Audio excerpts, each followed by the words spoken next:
Hello viewers, welcome back. आज के इस वीडियो में हम देखेंगे 16 अगस्त से जुड़े हुए कुछ इंपॉर्टेंट करंट अफेयर्स जो आपके अपकमिंग कॉम्पिटिटिव एग्जामिनेशंस में आ सकते हैं। तो चलिए शुरू करते हैं आज का वीडियो। पहला पॉइंट कह रहा है, किस नेता ने केंद्रीय सशस्त्र पुलिस बल CAPF के राष्ट्रव्यापी वृक्षारोपण अभियान का शुभारंभ किया है? तो यह किया गया है अमित शाह जी के द्वारा, जैसा कि आप इमेज में देख पा रहे हैं। शौर्यवन पूरी न्यूज़ क्या कह रही है, केंद्रीय मंत्री अमित शाह जी ने गुरुग्राम के केंद्रीय रिजर्व पुलिस बल CRPF परिसर में पीपल के पौधे का रोपण करके केंद्रीय सशस्त्र पुलिस बल के राष्ट्रव्यापी वृक्षारोपण अभियान का शुभारंभ किया है। इस अभियान के तहत छत्तीसगढ़ में भी केंद्रीय सशस्त्र पुलिस बलों के जवानों द्वारा पौधे लगाए गए हैं। इसके अलावा नक्सल विरोधी अभियानों के लिए छत्तीसगढ़ में तैनात BSF, CRPF, ITBP, Indo Tibet, CISF के कर्मियों ने अपने अपने परिसरों और तैनाती के स्थानों पर पौधे लगाए हैं। इसके बाद नेक्स्ट क्वेश्चन कह रहा है, किस राज्य ने प्रधानमंत्री स्वनिधि योजना को लागू किया है? तो यह योजना लागू की गई है मध्य प्रदेश में। जैसा कि आप इमेज में देख पा रहे होंगे, CM शिवराज सिंह चौहान जी द्वारा इस योजना का अनावरण किया गया।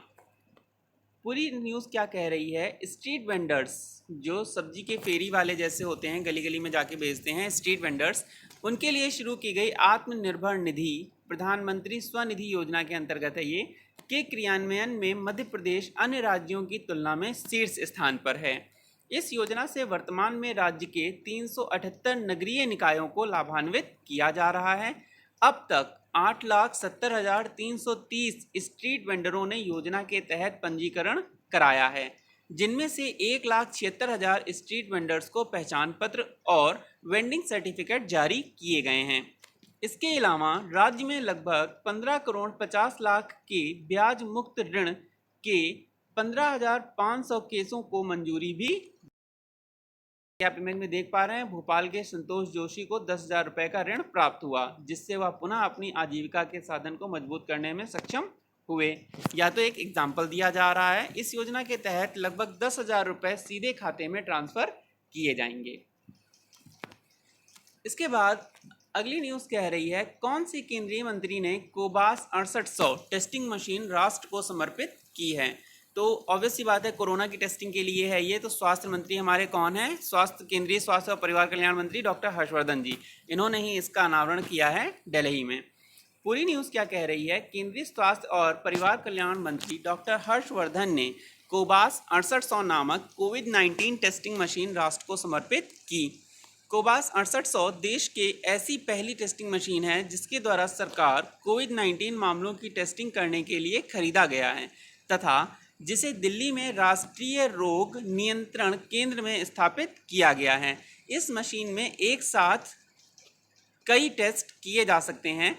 साथ ही साथ इस मशीन की खास बात यह है कि इससे रिजल्ट भी बहुत जल्दी मिलते हैं। 28 से 48 घंटे के अंदर ही आपको रिजल्ट भी मिल जाते हैं। इससे टेस्टिंग स्पीड बढ़ाई जा सकती है, इसलिए ये फ़ायदेमंद है। अगली न्यूज़ क्या कह रही है, विश्व बैंक ने भारत के लिए कितने बिलियन डॉलर के सामाजिक सुरक्षा पैकेज की घोषणा की है? कोरोना महामारी के चलते वर्ल्ड बैंक ने भारत को $1 बिलियन देने का सामाजिक सुरक्षा पैकेज देने का घोषणा किया है। कोविड-19 महामारी के मद्देनज़र विश्व बैंक ने भारत के लिए $1 बिलियन लगभग 7,500 करोड़ रुपए के सामाजिक सुरक्षा पैकेज की घोषणा की है। यह पैकेज भारत सरकार द्वारा शुरू किए गए कार्यक्रमों के लिए होगा, इसलिए यह उन गरीब और कमज़ोर परिवारों को सामाजिक सहायता प्रदान करने में भारत के प्रयासों का समर्थन करेगा जो कोविड-19 महामारी से बुरी तरह प्रभावित हुए हैं। इसके बाद अगली न्यूज़ कह रही है, कौन सा देश कोरोना वायरस फ्री होने वाला पहला देश बना है? ये यूरोप की बात हो रही है। तो यूरोप के स्लोवेनिया देश ने घोषणा की है कि वह कोरोना वायरस से पूरी तरह से मुक्त हो गया है। अब हम बात करें अगर स्लोवेनिया देश की, तो ये कहाँ पड़ता है? इंडिया के रेस्पेक्ट में देखते हैं, भारत यहाँ पर, और भारत से पश्चिम की तरफ चलने पर यूरोप में इटली के नॉर्थ में, ऑस्ट्रिया के साउथ में, एक छोटा सा देश पड़ता है स्लोवेनिया, जो क्रोएशिया का पड़ोसी देश है। क्रोएशिया वही जिसने पिछले फीफा वर्ल्ड कप में बहुत अच्छा प्रदर्शन किया था। तो स्लोवेनिया की लोकेशन आपको पता होगी, ठीक, पता हो गई है। यहाँ से ऑस्ट्रिया, क्रोएशिया और इटली के पास स्लोवेनिया भूमध्य सागर के नॉर्थ में यूरोप में देश है एक। वह यूरोप में कोरोना वायरस से फ्री होने वाला पहला देश बन गया है। इतना छोटा है कि मैप में भी नहीं दिख रहा है, लेकिन फिर भी ये फ्री हो गया है कोरोना वायरस से। पूरी न्यूज़ क्या कह रही है? स्लोवेनिया कोविड-19 महामारी को आधिकारिक रूप से रोकने वाला यूरोप का पहला राष्ट्र बन गया है। अब स्लोवेनिया ने अन्य यूरोपीय देशों से प्रवेश करने वाले लोगों पर सख्त प्रतिबंध लगा दिए हैं।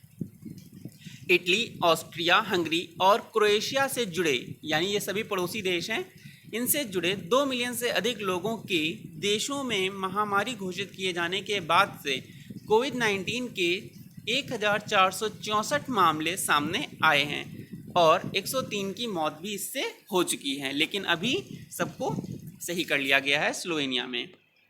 नेक्स्ट न्यूज़ कह रही है किस राज्य ने मातृ स्मृति योजना शुरू की है?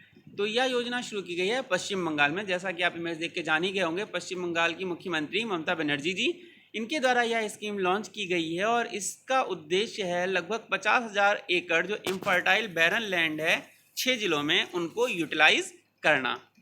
पूरी न्यूज़ क्या कह रही है? पश्चिम बंगाल सरकार ने 6 जिलों की 50,000 एकड़ बंजर भूमि का इस्तेमाल करने के लिए मातृ स्मृति योजना की शुरुआत की है।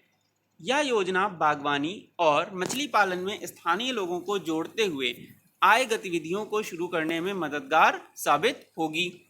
मातृ स्मृति योजना से ग्रामीण बंगाल के लगभग 2.5 लाख नागरिकों को लाभ मिलेगा प्रत्यक्ष रूप से। अगली न्यूज़ कह रही है WTO के प्रमुख ने इस्तीफा दे दिया है, उनका नाम क्या है? तो WTO वर्ल्ड ट्रेड ऑर्गेनाइजेशन के प्रमुख हैं रॉबर्टो अजेवेदो। जैसा कि आप WTO का सिंबल वर्ल्ड ट्रेड ऑर्गेनाइजेशन, और इसके चीफ रॉबर्टो अजेवेदो ने डिसाइड किया है रिज़ाइन करने का, जबकि इनका रिटायरमेंट जो है अभी नहीं है, इनका रिटायरमेंट सितंबर के आसपास है लेकिन फिर भी इन्होंने अर्ली रिटायरमेंट के लिए आवेदन किया है, डिसाइड किया है। और ऐसा हुआ है अमेरिका के राष्ट्रपति डोनाल्ड ट्रंप के दबाव के चलते।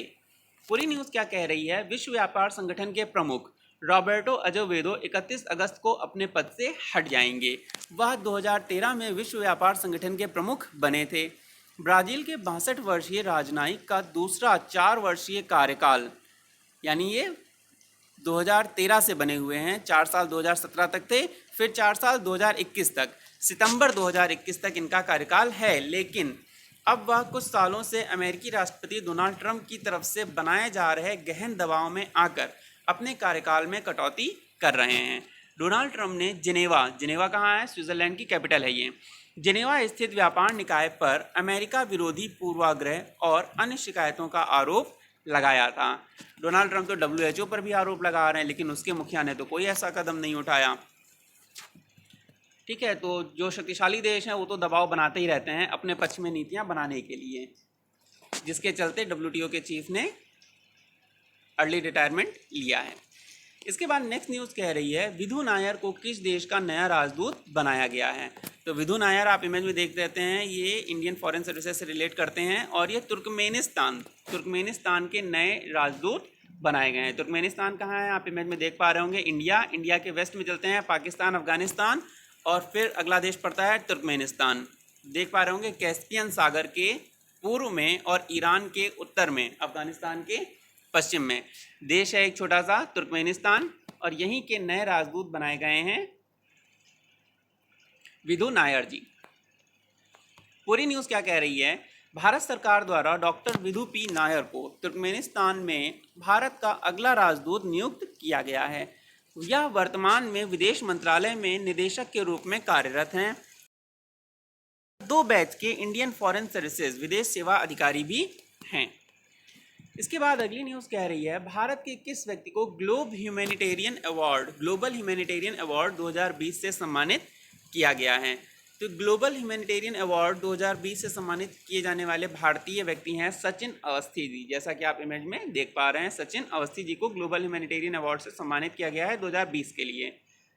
पूरी न्यूज़ क्या कह रही है? सचिन अवस्थी जी को लंदन में ग्लोबल, इंपॉर्टेंट है याद रखिएगा कहाँ पे, लंदन में ग्लोबल ह्यूमैनिटेरियन अवार्ड्स 2020 के लिए आयोजित एक वेबिनार में टॉप पब्लिसिस्ट पुरस्कार से सम्मानित किया गया है। सचिन अवस्थी वह व्यक्ति हैं जिन्होंने एक हरिद्वार से वाराणसी तक 5 दिवसीय लंबी स्वच्छ गंगा जागरूकता यात्रा का आयोजन किया था, जिसे वंदे गंगे स्वच्छता जन जागरण यात्रा भी कहा जाता है।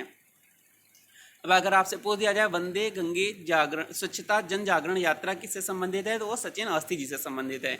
जितने भी बोल्ड से लिखे हुए हैं वर्ड्स वो इंपॉर्टेंट हैं, याद रखिएगा। ग्लोबल ह्यूमैनिटेरियन अवार्ड को वर्ल्ड ह्यूमैनिटेरियन ड्राइव WHD की सम्मानजनक पहल के रूप में भी जाना जाता है। इसके बाद आज की अगली न्यूज़ कह रही है प्रख्यात व्यक्तित्व ज्योत्सना भट्ट जी का निधन हो गया है, वे किस कार्य हेतु प्रसिद्ध थीं। तो ज्योत्सना भट्ट जी को अगर आप जानते होंगे, काफ़ी फेमस हैं ये मिट्टी से चीज़ें बनाने के लिए या सेरेमिक से चीज़ें बनाने के लिए, जिसे हिंदी में मृत्तिका कला कहा जाता है। अगर आपको मैं इनका वर्क दिखाऊं तो आपको लगेगा कि हाँ ये काफ़ी टैलेंटेड थी। जैसे कि आप यहाँ पर देख पा रहे हैं, सेरेमिक हो गया, जिप्सम हो गया, इनसे चीज़ें बनाती थी और बहुत ही फाइन आर्टिस्ट थी, जैसा कि आप यहाँ पर देख पा रहे हैं। पूरी न्यूज़ क्या कह रही है, मृत्तिका कला सेरेमिक आर्ट की फेमस आर्टिस्ट ज्योत्सना भट्ट जी का निधन हो गया है। इनका जन्म 1940 में कच्छ में हुआ था, 1940 यानी आज से 80 साल पहले। और बाद में वह JJ स्कूल ऑफ आर्ट्स जो कि मुंबई में है ज्वाइन करने के लिए मुंबई शिफ्ट हो गई थी। भारत में समकालीन मृत्तिका कला के क्षेत्र में उनका अहम योगदान है। सिरेमिक के अलावा उन्होंने पत्थर के पात्र, टेराकोटा के साथ भी प्रयोग किया था। वह अक्सर क्षारीय अर्थ, अनाकार सांचों और विभिन्न खनिजों का उपयोग किया करती थीं। तो ये थे आज के कुछ इंपॉर्टेंट करंट अफेयर्स जो आपके अपकमिंग कॉम्पिटिटिव एग्जामिनेशंस में आ सकते हैं। इसके बाद मिलते हैं नेक्स्ट वीडियो में। Till then take care and thanks for watching.